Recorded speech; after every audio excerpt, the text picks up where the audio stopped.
Good day, everybody, and welcome to another edition of the Military and Foreign Affairs Network. I am your host, the voice of reason. Today, we're continuing our ongoing coverage of the war between the Russian Federation and the Ukraine. Now, today, we're starting our map view a bit in history, and we're looking at Avdiivka at the start of the collapse of the Avdiivka defensive perimeter.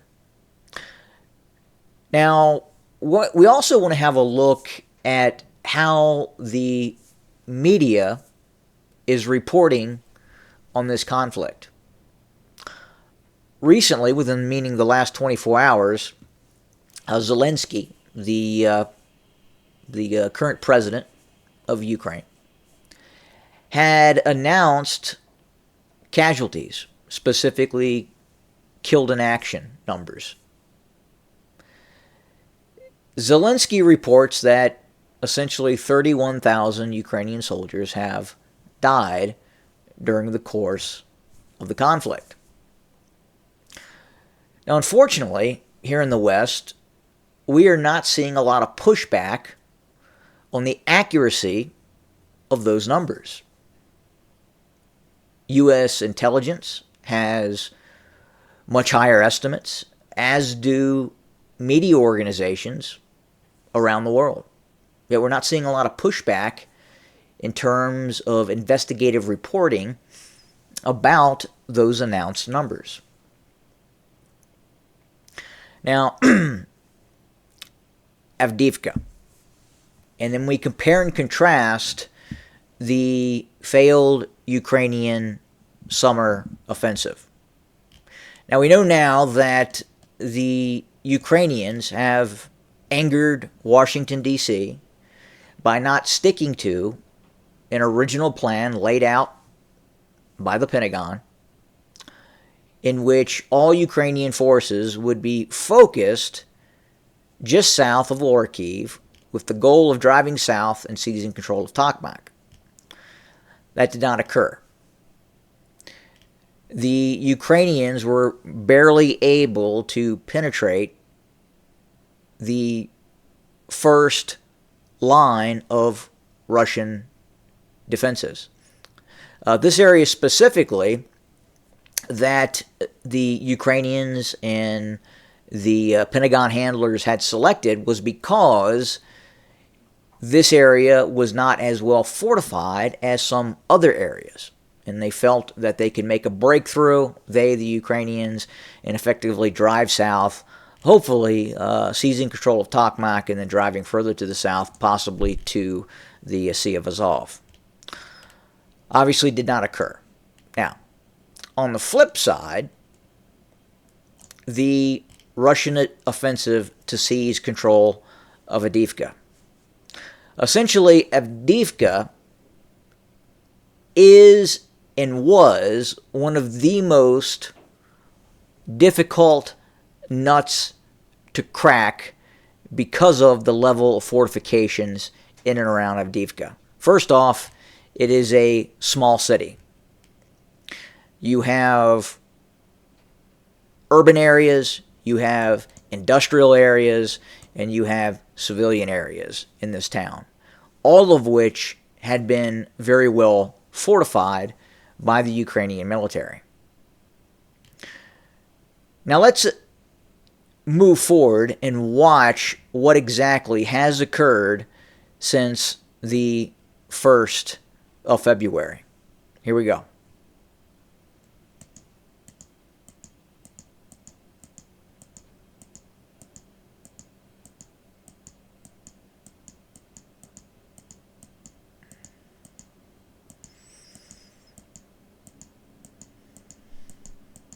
And the Russian offensive continues as we speak, driving further west of Avdiivka in what could be acknowledged as a devastating breakthrough by Russian forces. It's happening. Now, if the shoe was on the other foot and the Ukrainians had achieved such a breakthrough that the Russians have recently achieved near Avdiivka, the mainstream media in the West would be reporting on it nonstop. What does the West focus on in this conflict today? I mean, today, Tuesday. Well, sorry, today's Monday, depending on where you're at. The issue for the mainstream media is they are focused on the reporting of extensive Russian casualties. Now, we don't really know what those casualties are. That is the only narrative at this point, the unknown narrative at this point, that the West, that the mainstream media in the West could grasp hold to and report as some sort of successful narrative. Some sort of successful narrative for the Ukrainians. Now, we don't really know what the Russian casualties are. We suspect that Ukrainian casualties are far greater than what is being reported by Zelensky, that 31,000 number. So best case scenario for the Ukrainians, which is being reported by Zelensky himself, is that essentially 31,000 Ukrainian soldiers have been killed based on past wars and past battles that have occurred. You can expect essentially at least a 3-to-1 ratio in terms of those killed versus those wounded. So you could anticipate that the Ukrainians have lost, according to Zelensky and his numbers, about 90,000 wounded. So 30,000 killed in action, 31,000 killed in action, 90,000 wounded in action, and an unknown number of missing. We believe there are roughly 7,000 to 8,000 Ukrainian prisoners of war, which is going to increase that overall casualty figure. And we believe there is no less than approximately 10,000 Ukrainian troops that are missing. So realistically, if we look at Zelensky's numbers, not Russian numbers, not other media outlets' numbers, the true casualty estimate, Zelensky numbers would be around 40,000 when you take into account those missing, which the bodies simply can't be accounted for. 40,000 killed in action, 90,000 wounded in action. So essentially you have 130,000 casualties, plus or minus, according to best case scenario numbers being reported by Zelensky at this point. Now again, these numbers are highly speculative in terms of where they could go. Again, that is a baseline number for Ukrainian casualties. A baseline, ultra low number. You know, the reality is it's probably far higher in terms of Ukrainian casualties. And that's why we're seeing what is happening right now within the Ukrainian state. People fleeing Ukraine, people not wanting to join the military because they don't want to join and die. They had that first rush of volunteers, those who were motivated to come and fight what was perceived as the good fight. But that's done, that's gone, that's past. And now the real war has taken over, per se. Now, the Russians continue offensive operations. They continue offensive operations just to the west of Avdiivka. It continues relentlessly. We continue to see Russian offensive operations further to the north, directed at Kupiansk, this area here. And we continue to see the deployment of additional Russian forces directed at the failed Ukrainian counteroffensive taking place south of Orikhiv. So we have a large Russian buildup, and the Russians continue limited counterattacks to the north by northeast of Tokmak. It is widely understood that the Russian defensive fortifications have completely eliminated any ability for the Ukrainians to mount another offensive drive in this area. Now, before I leave Zaporizhzhia and we continue to head east, the situation on the eastern bank of the Dnieper River. Again, probably not the most wisest decision by the Ukrainian military to try and put those small naval infantry units on this eastern bank and try and fight the Russian army in this area. Again, it has led to enormous casualties with some fairly competent light infantry units of the Ukrainian military. It doesn't have the ability to, meaning the Ukrainian military, does not have the ability to take advantage of any perceived bridgehead established on the eastern bank of the Dnieper River. So these forces are essentially trapped and continue to take casualties. We understand that 50%, as we've talked about before, of Ukrainian forces on the eastern bank of the Dnieper River are simply wounded or walking wounded. But again, this is kind of taking a backstage to the ongoing conflict, this area here.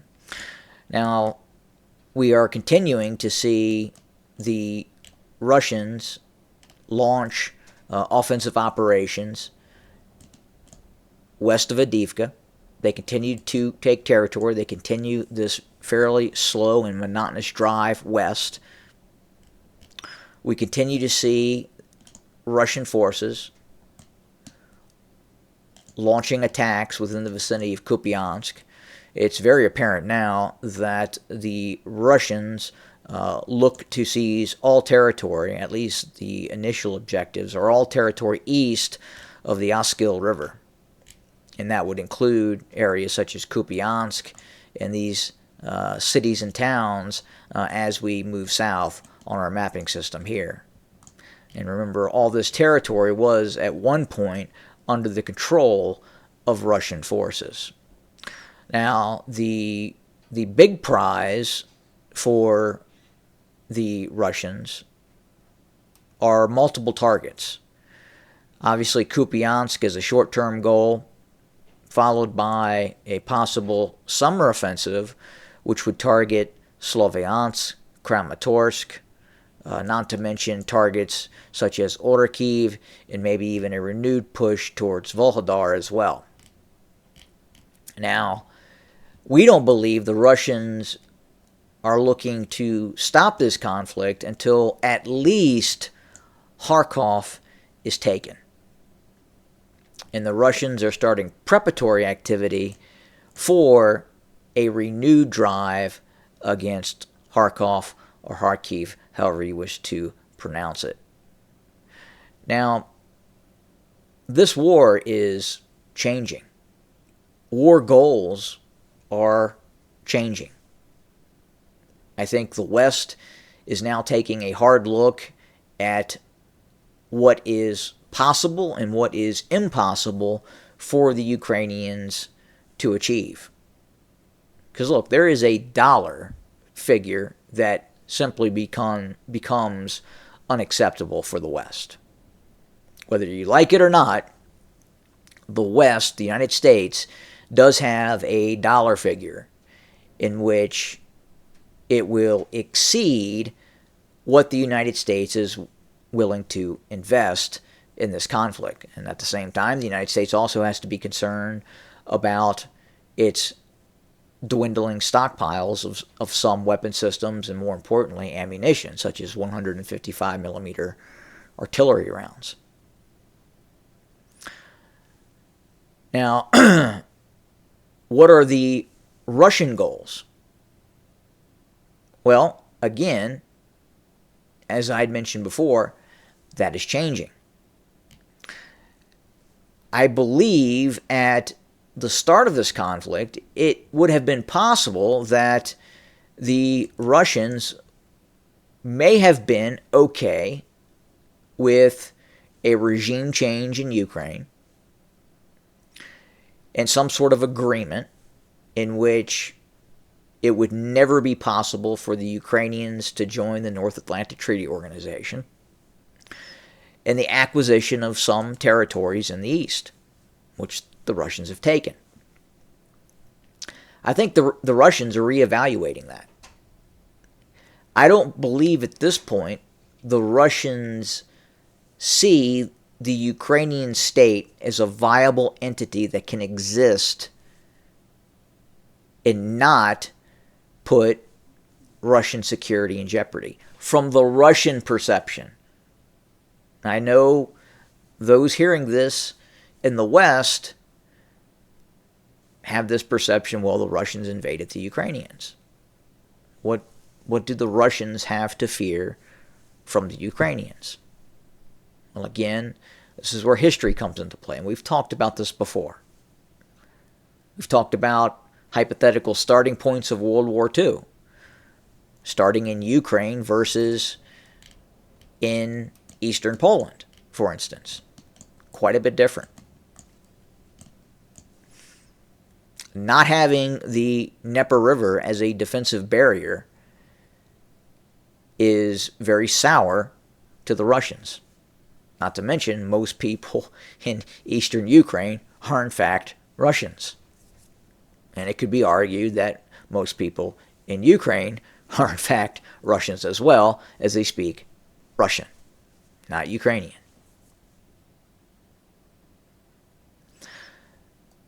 So again, what are the objectives? What is the end game? We know that the political handlers in the West, those that control Zelensky is on full-on repeat that the Ukraine will take control or retake control of the Crimea and all territories in the east. Look, that is simply a non-starter. That is not going to happen. And until we hear that messaging change, meaning from Zelensky and his handlers in the West, Open Societies Foundation, the EU, those folks, until that rhetoric change and you hear something other than Ukraine is seeking to regain control of all territories, Crimea, eastern Ukraine, back to the pre-2014 borders, that narrative. Until that narrative changes, there's going to be no end to this conflict.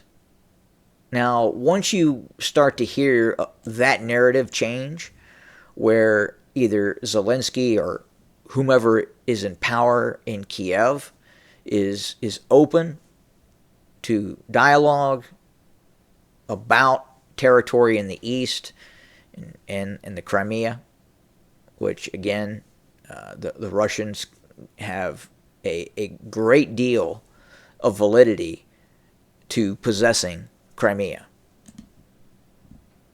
It is Russian. It was Russian. And you can do the backstory on that yourself. But again, until that changes, we don't anticipate this war will have any sense of stopping. But at the same time, I'm wondering what is going through the mind of those in the Kremlin. If they seize the initiative and they are able to expand the Russian military to a point where they feel they could take control of all of Ukraine, I have to think at this point they're looking at that very closely. And while at the beginning of this conflict, I would have said that is highly unlikely, that the Russians would try to take all of Ukraine. We could see some sort of partition. An eastern and western Ukraine was possible. Difficult to say. But now, given what has happened in this conflict, it would not surprise me if the Russians go into total war mode and seek to take control of all of Ukraine. All of Ukraine. Every bit of it.